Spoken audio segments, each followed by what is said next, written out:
Hello, today's match is the first game of Top Cut at the UK Open played between myself and Brandon.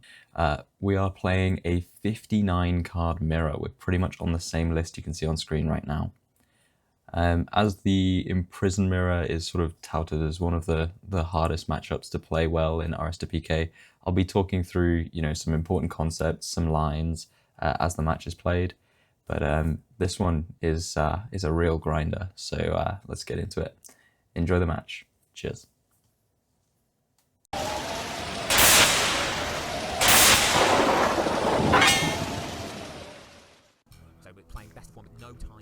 Alright, welcome back. This is Top Cut, and we are playing the God of War mirror, the Imprison mirror.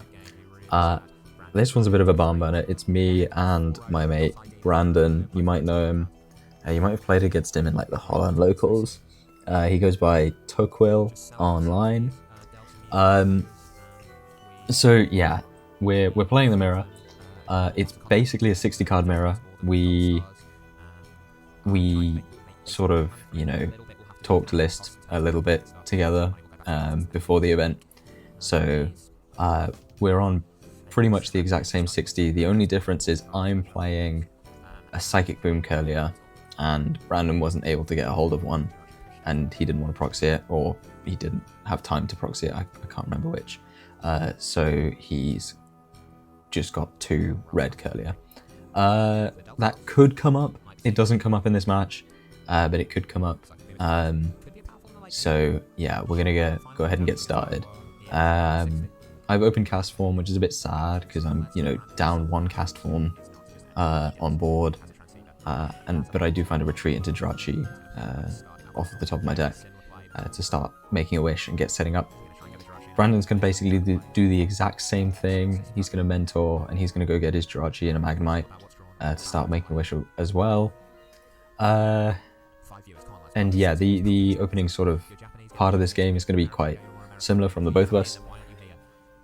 Let's mention, in terms of relevant prizes, I've prized 1 cast form and I've prized Stantler. Brandon has prized 1 Ralts and he's prized Special Metal Energy. So yeah, those are the relevant prizes. In terms of if we prize like any copies of candy or something like that, I don't think we've prized any or enough that it's really relevant. We're gonna see a sort of Jirachi standoff as we make a wish, and we both basically just stick energy on the board. There's a couple of things that you're looking to pull ahead of your opponent in this mirror, and the sort of simplest ones to talk about are, so you're both basically going to be getting set up pretty consistently. So what you kind of want to get ahead of them in is the energy race. You want to not miss attachment for turn. You want to be able to get the most cast forms on the board so that when there's sort of like everyone's set up and we start slugging at each other, you're in the best position to convert into a win. So in terms of other things you want to look for, you also want to be keeping, you also want to try and win the Imprison War, and sort of how that's usually done is, how that's most simply done is demonstrated at least is, if I imprison something, and then you evolve into an Imprison God of War and imprison my God of War, you are now free to imprison my entire board. So you have, at the simplest level, you've then won the Imprison War. When you get sort of like Septile EX involved, it can get a bit weird. So, that's not always the simplest way. You've not always instantly won on the spot. But yeah, it is for sure quite important. Equally important is keeping quite a narrow bench. You don't want to be so narrow in these early turns that you kind of get shat on by Warp Point, to put it quite simply. You know, Warp Point and Cyclone, you got to watch out for those. But if you keep a narrow board in this matchup, as you can see, here's the difference between mine and Brandon's board already as we start developing our pieces. I have an extra cast form on bench, and I kind of started that, so I kind of didn't have a choice there. But at this point, now I have the extra Pokemon on bench, I am, you know, sort of able to sack something up off of a Warp Point, were Brandon to Warp Point aggressively, if you were ahead on attachments or something. But equally, I'm going to have a harder time getting my bench low to be able to avoid Psychic Gardevoir Black Magic knockouts, which is like kind of really crucial. If you can get your bench to... So Black Magic does, what, 10 plus 20 for your opponent's bench? And so it like ramps up really fast because it's hitting for weakness on your Gardevoirs, which means that if you have two bench, if you have two Pokemon on your bench, your Psychic Gardevoir is going to get KO'd by your opponent's Psychic Gardevoir. That's where the Metal Energy comes in. If you have the Spec Metal on a Psychic Gardevoir, it won't die. Equally, like, if a Psychic Gardevoir has just used Black Magic, this Psychic Boom Curlier that I have on my bench now, as I get the red Curlier out as well, this Psychic Boom Curlier with its Psychic Boom attack will also be able to one-shot it, but won't be able to one-shot it if it does have that special metal attached. Equally, similarly, Brandon's got 3 Pokemon on his bench, so his 150 HP Gardevoir EX won't get one shot by Black Magic. It'll do 70 damage, doubled for weakness. It'll do 140, it won't do 150. Whereas if I were to go in with a Gardevoir EX, it would just get KO'd. So, if I overbenched at this point, and I think we're on parity on energy attachments. I think I'm 1 attachment ahead because I've gone first. But notably, I've prized a cast form, and I have a cast form sat there on my bench. So what I really want to do is find a progress maker, quote quote, as they're called, to really find an angle to break into this game. And the primo #1 best progress maker in this matchup is actually Mewstar.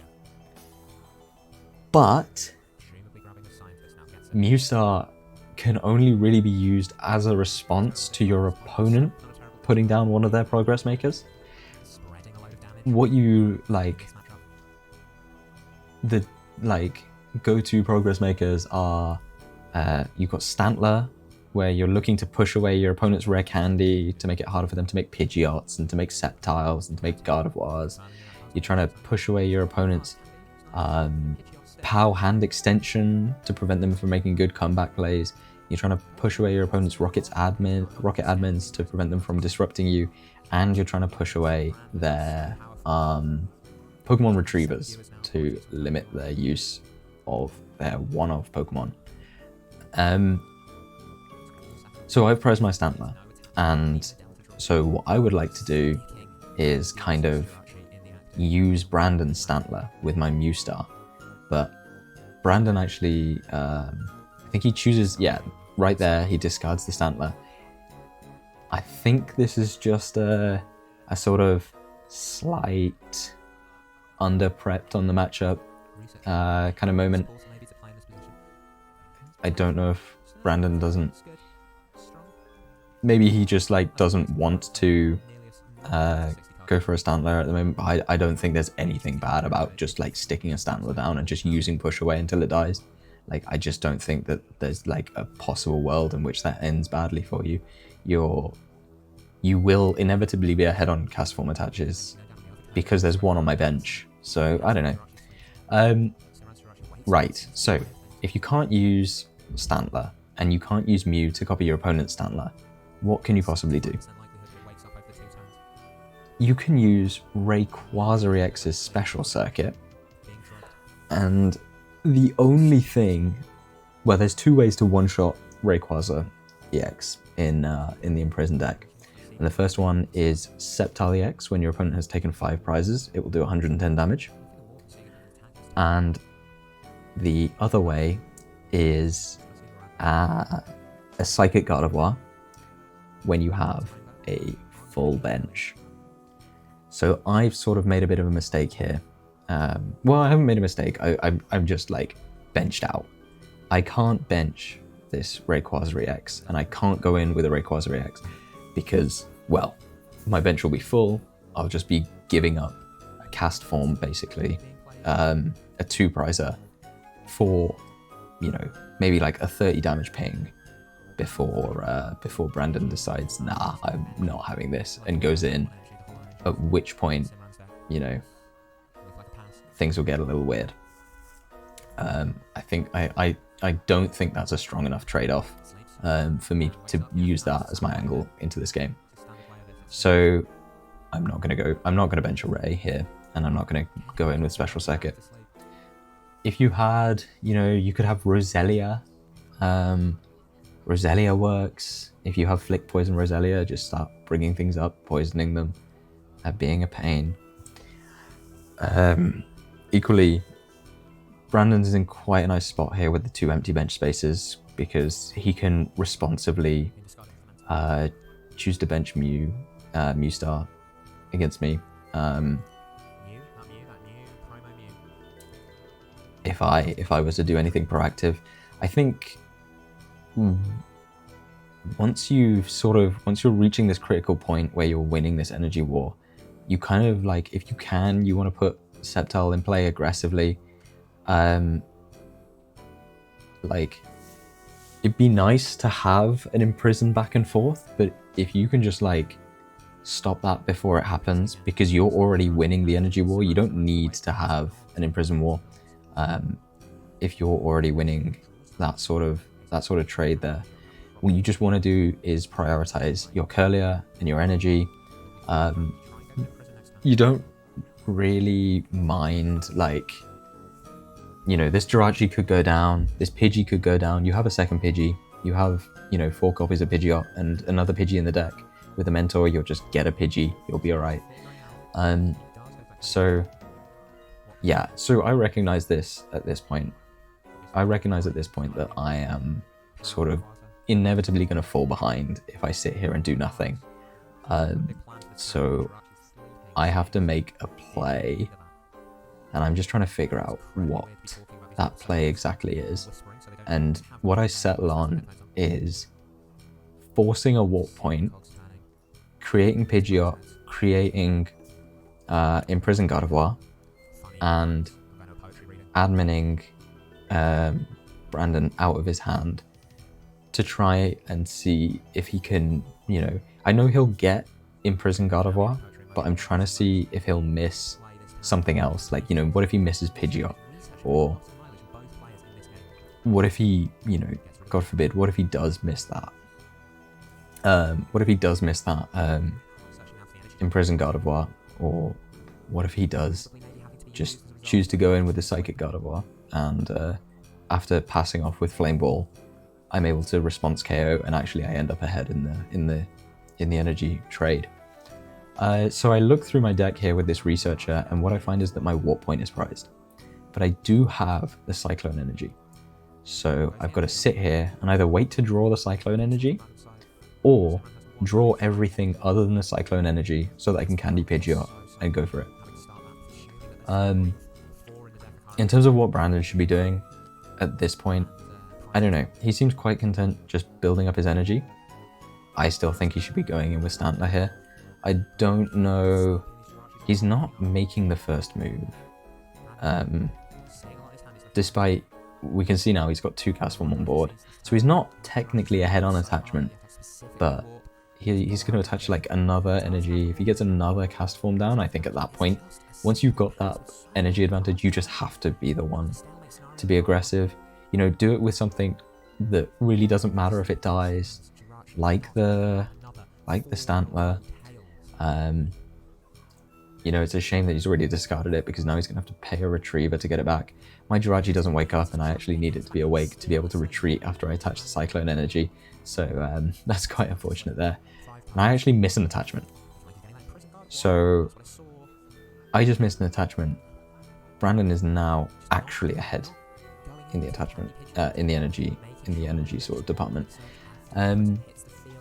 So yeah, it's gonna get a bit rough from here if I can't get this Jirachi to wake up soon.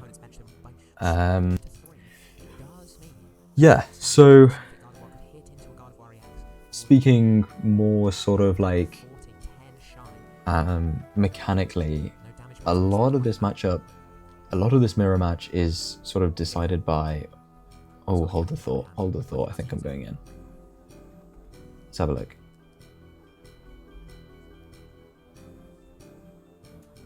I'm playing it out in my head. You see the hand movements. I'm trying to figure out what happens if I attach this Cyclone and he just gives me Pidgey. And honestly, I don't think it's great. But I think I have enough of a response. No, I don't think I have enough of a response, and I'm going to wish one more time. I think we take the spec metal here. Yep, getting the special metal attached is really important. It's not like it's important to get down early so that you have it late. It doesn't impact the board particularly much early, and really preserving it is low-key a bit annoying, but like getting it down early is pretty good. Yeah, okay, all right. I guess we'll give it one more turn to see if I go in. Otherwise, we'll start talking like how that little weakness symbol in the bottom corner of every Pokemon in this deck really influences how this mirror match is played. Brandon's gonna wish for a card. I would really like to see Brandon just bench something. I would be like, in his position, he's gonna attach a Warp Energy to this Pidgey as well. Now he has no good Cyclone target. He is always losing something. To a Warp Point, he's always losing something to a Cyclone. And like, using the Warp Point is a pretty big investment. Using the Cyclone is a pretty big investment.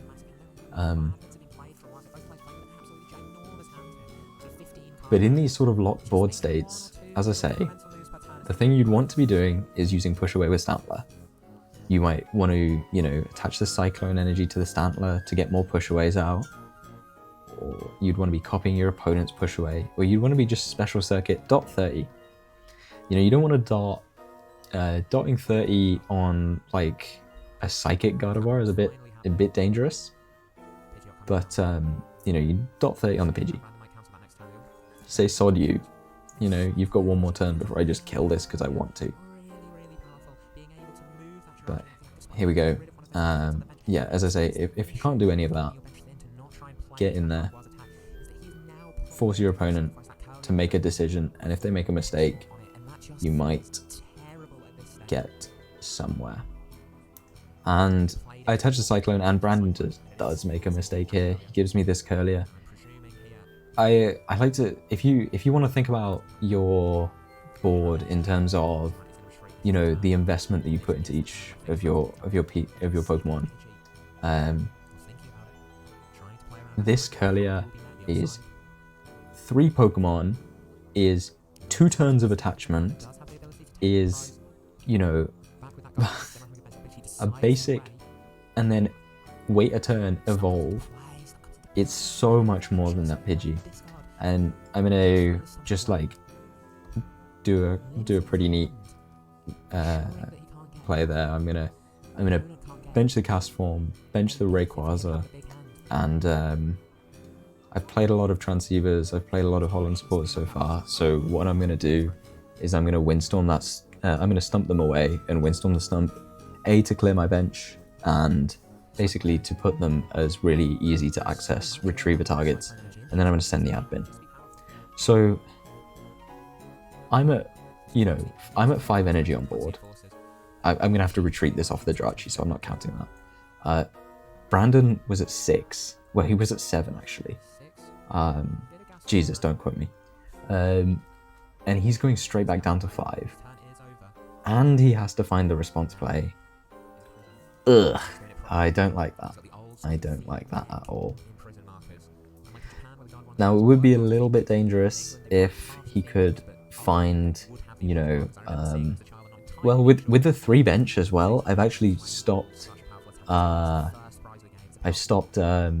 from having any real instantly threatening response play, because, you know, you can't take an Oko with Psychic Gardevoir.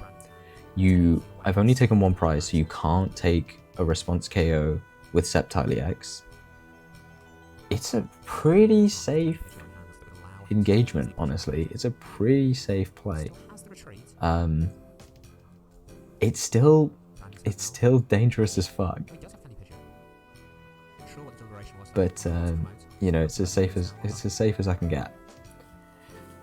I'm gonna admin Brandon into Candy Pidgeot. That's kind of just to be expected. That's going to happen. He's not played any Candy. I don't think he's thinned any Pidgeot, so he's just going to draw that off the admin. That's fair enough. But he doesn't have a great hand. He's got another Candy, a Transceiver, a Warp Energy. So, I mean, his hand is great, but it's going to take his entire turn to create a response play. And then he could... and then, depending on his response play, things might not even pan out that brilliantly for him. He's going to quick search. He has to quick search for the Imprison Gardevoir, and I'm assuming he'll just Transceiver Mentor and, like, yeah. He doesn't have that third Ralts. Well, we know he has Researcher in the discard, so I wonder if he just, you know, quick searches a Retriever. But if he does that, he can't put, you know, the pieces he lost were Cast Form, Ralts, Curlier, and if you're going to play a Retriever, you better get all 3 of those back, because they are all 3 good. So, you know, we just have like a bit of a unfortunate situation here where Brandon's Pidgey wasn't very valuable. You know, with this Transceiver for Mentor, say he'd given me the Pidgey, he would just Mentor for the other Pidgey, ? And he would be fine. Yeah, he's gonna get the Pidgey anyways. He doesn't have a he doesn't have that third Ralts. He doesn't have access to the third Ralts to really be able to, you know, make a safe response play. So he's going to do what he can, and he's going to put the Imprison Gardevoir in play. Now, you have a decision to make here, as Brandon. You know that you're likely to create Sceptile on your next turn. In fact, you know that you're not likely, you will create Sceptile on your next turn. So do you imprison my Imprison Gardevoir? Or do you just imprison the Pidgeot because you know that this is your one shot, your one turn that you will have to potentially imprison that Pidgeot before you put Sceptile in play and sort of block that from happening, block the Imprison from happening. So he picks the Pidgeot, and I'm put in the same position. You know, Brandon's threatening to put Sceptile in play. If I imprison his Gardevoir, his Pidgeot won't be imprisoned. If I imprison his Pidgeot, he could not put Sceptile in play and imprison my Gardevoir. I mean, it kind of doesn't matter at that point. But still, you know, like, not having access to Energy Jump isn't murder in this mirror match, because you sort of just are hand attaching and then, you know, using Flame Ball. But it does definitely make a difference. I'm going to go in with a Adventurer, and I'm going to draw 4 brilliant cards. I think that was a second Pidgeot and a Candy to go with the Pidgey already in my hand. and a transceiver and an admin for later. So what I decided to do is I figure the play that threatens both of these Pokemon at once, and it does suck to use a Retriever without getting that cast form back, is to imprison the Gardevoir and to swing with Rayquaza EX on the Pidgeot for 50. Because with 4 bench, Rayquaza cannot die. My opponent has 1 turn to sort of make their dues. He could potentially make a second Pidgeot. You know, in fact, it's within Brandon's hand to make a second Pidgeot. But actually his hand is under a lot of, his resources really, you know, are under a lot more pressure than mine are, because he is down a Curlier. And so his candies, you know, got a lot of stress. He's looking to make that Sceptile. He's used a candy already. He's going to play another. He doesn't have a second Curlier. So, you know, it's tough. It's tough. I'm not sure if you're meant to put a second Pidgeot in play here. But what I do know is there's a decent amount of responses here. So you don't need to act immediately. As Brandon, you have the benefit of knowing that I've played my giant stump. So actually you'll kind of be alright.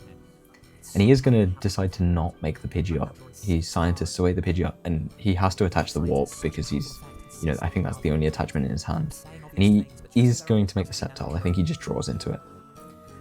So this, you can sort of like leave this Pidgeot as marked for death, and you can swing in to the Ray with the Gardevoir.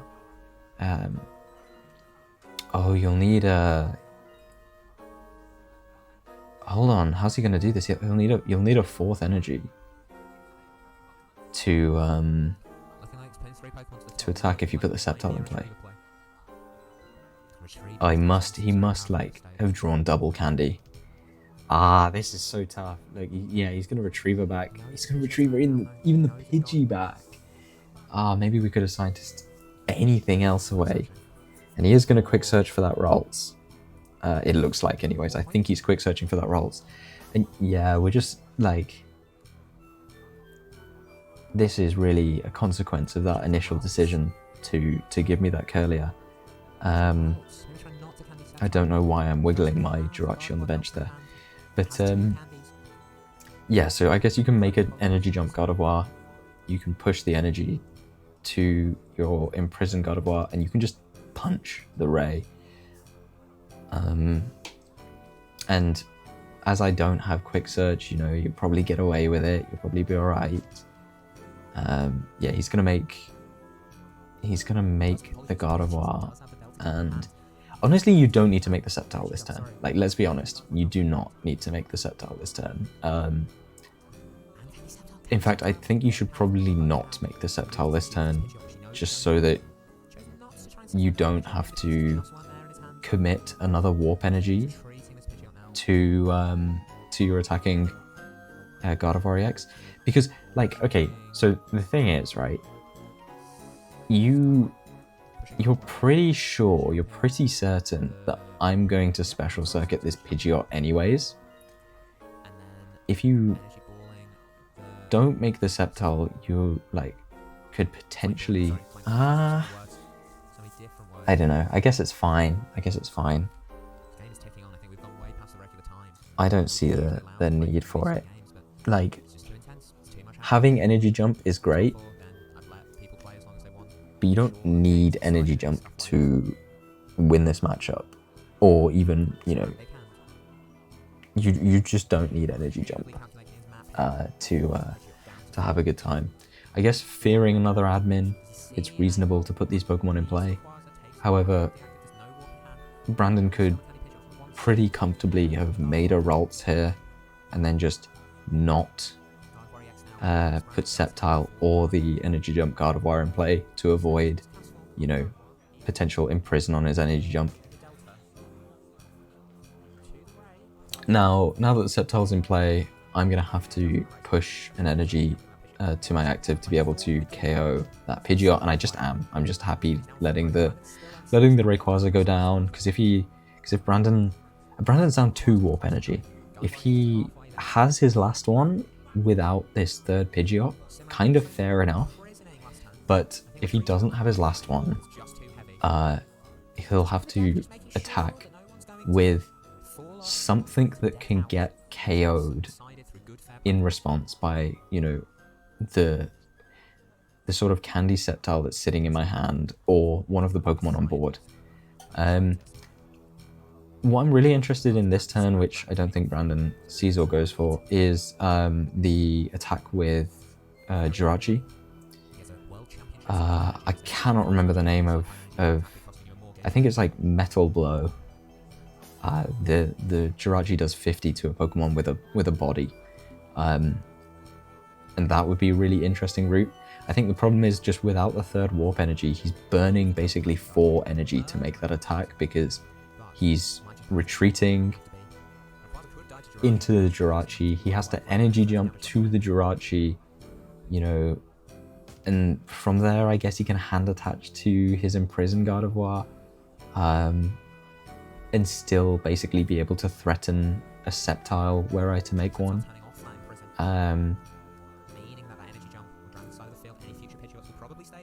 Yeah, he loses a lot of energy to make that happen, and the advantage of making that happen is sort of presenting a useless Pokemon, sort of sacking a Pokemon off your bench that you don't want, something that that's pretty you're happy with me KOing. However, you know, I don't think you're that happy letting me have that KO when you don't have a warp for this active Gardevoir, just because of the fact that you will lose so much tempo in energy. My hand is insane. I am just going to drop Candy Pidgeot that I've been holding for a couple of turns, and I'm going to quick search for the last piece to make Candy Sceptile happen. I've got the hand attach and an admin, and now that Brandon's taken 2 prizes, Sceptile's Power Revenge is going to do 80 damage. 80 doubled for weakness is a 160, that's a KO. So in terms of things you want to look out for in this matchup, one of the like stock standard things you need to keep track of is there an energy on my opponent's Imprison Gardevoir? Because if there isn't, it's not particularly reasonable for your opponent to be able to KO Sceptile EX on their next turn. Now, if they're playing the Fire Mew, you know, don't watch out before playing yourself into a corner. But yeah, Imprison Gardevoir needs at least 1 energy on it, plus an energy jump for a cast form, and another attachment. You know, it needs 4 energy to swing for the KO on Sceptile. So I make a mistake here as well on my previous turn. Well, actually I didn't. That's just the only cast form I have in play. I didn't make a mistake on that turn, I made a mistake on like a prior turn. Mismanaging my energy attachments really, didn't I? And Brandon off of this admin, oh bless me, Brandon off of this admin is at least going to find Rayquaza EX and a cast form, and I think he thinks he's trolled, but he's not, because Rageora is not active. Sorry, because Rageora is active, and so he's going to get the Sky High here. And again, I don't have a one-shot response to this.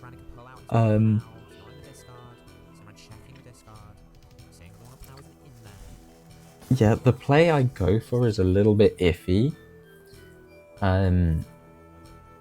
So if you look at this board state, I have 2 prizes remaining. If I hit this Rayquaza with the Sceptile, Brandon's only, and if I hit the Rayquaza and attach to my Gardevoir EX on the bench, Brandon's, you know, only real safe response attacker is his Energy Jump Gardevoir, which sucks because he can't punch with the Sceptile unless he finds POW to pull up my Gardevoir. And what I'm thinking is, well, he just played a Warp. If he doesn't have another Warp, moving this Ray is just going to be awful. And if he moves the Ray, I'm pretty happy to start prize trading because I have a Pidgeot, and so my energy will be consistent. And I think you will whiff before I do. Because yeah, he can't hit with the Rayquaza. He'll just lose. He needs to move and stump the Ray if he wants to take the KO. Because if he doesn't, I'll be able to recover my Ray and Cast Form, Energy Jump, bang, special circuit for the game. So he can, you know, he can POW something up with he can power up the honestly powering up the Energy Jump Gardevoir is really bad here. Powering up the Imprison Gardevoir is fine. It's fine. I'm bench locked out of being able to create another Imprison Gardevoir that can attack. And we're not talking Delta Mew, we both know that we aren't playing Delta Mew. But his only way of moving this Ray is just Warp Point. And I think at this point, Brandon's gonna clock that, okay, none of his attackers are that safe. Like, he can swing with the Energy Jump Gardevoir. Like, he could have swung there, but without a clean way to pivot that Ray, the Ray is really heavy. It's got a 2 retreat. Without a clean way to pivot that Ray, he would literally be losing every energy he had on board to Black Magic my Sceptile. And without a Spec Metal and without a low enough bench, I would just Black Magic KO him back, and you know, he would sort of be out from there. So he warps into the Jirachi, and I just go, all right, okay, you are trying to wait. You need time. I think it was safer here to just, you know, go for a clutch with Pidgeot, with the Imprisoned Pidgeot, and like a clutch 2-shot sort of does what I need it to do. It takes the Jirachi off the board, and forces him to advance the game state where he really doesn't want to. But I decide to go with the attack with this Gardevoir because it gives my opponent one turn to, like, you know, find a way to stump this Rayquaza. And it gives Brandon one turn to find the stump for the Ray, and it gives me a 50-50 shot at just ripping the Warp Point out of the prizes and winning the game on the spot. And Brandon's not going to have anything. So, I mean, I would say, you could say, you know, oh, I get away with it a bit there, but, you know, it's kind of very unlikely that, you know, Brandon sort of had nothing on the previous turn. He would have had to sort of draw, like, raw draw admin to make a play like this happen. And that comes back to not Sceptile, but like Stantler. If we'd have started this game off with like a stock standard push away war, we might have seen less admins, we might have seen less disruption. As Brandon goes for the KO, and he sort of preps the handshake thinking that I have Warp Point and I'm just going to play it and win. But I actually do not. So I'm going to retrieve my Ray, put it in the deck, I'm going to transceiver for Adventurer because I've played my deck down to 3 cards, and I'm just going to pick up my entire deck. And then I'm going to look around and go, wait, what? Wait, if I attach cast form, I won't be able to get 3 energy on my Ray. And then I'm going to take a second, and then I'm going to clock. Okay, yeah, hold on. I meant to just put the Ray down, attach the warp, and then jump the cast form that I already have.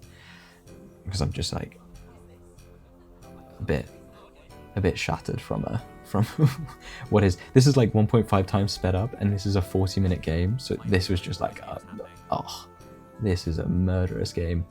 I'm gonna say as I ping that Rayquaza, and there's the warp point in the prizes, and I'm gonna take the win.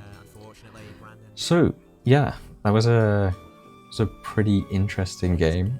I would say, as far as Imprison mirrors go, that wasn't completely standard, but I don't think Imprison mirrors often, you know, follow the exact, you know, lines that they're meant to follow. I hope that that's given you some ideas about what to be doing in the matchup. I've given you at least, you know, knowledge on openers, what, you know, sort of push and pulls you want to be thinking about, what you want to try and what positional advantages you can gain over your opponent.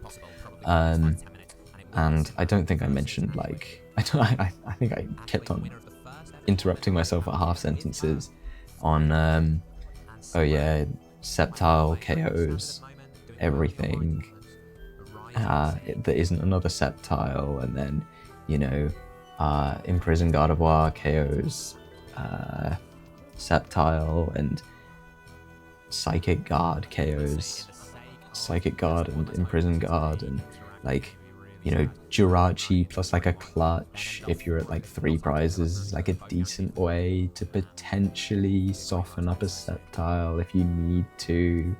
And like, I guess I didn't really talk about how, you know, taking that prize advantage when your opponent does have the Sceptile can be a big risk, because they can just go KO 2 prizer, POW, KO 2 prizer, win. But yeah, either way, I hope it was useful. I hope it was interesting. This was the top 4 match, so this sees me straight into the finals, where I play up against a Flygon EX deck. I'll have that up in the coming days. So thank you very much for watching, and take it easy. Have a lovely day. Bye bye now.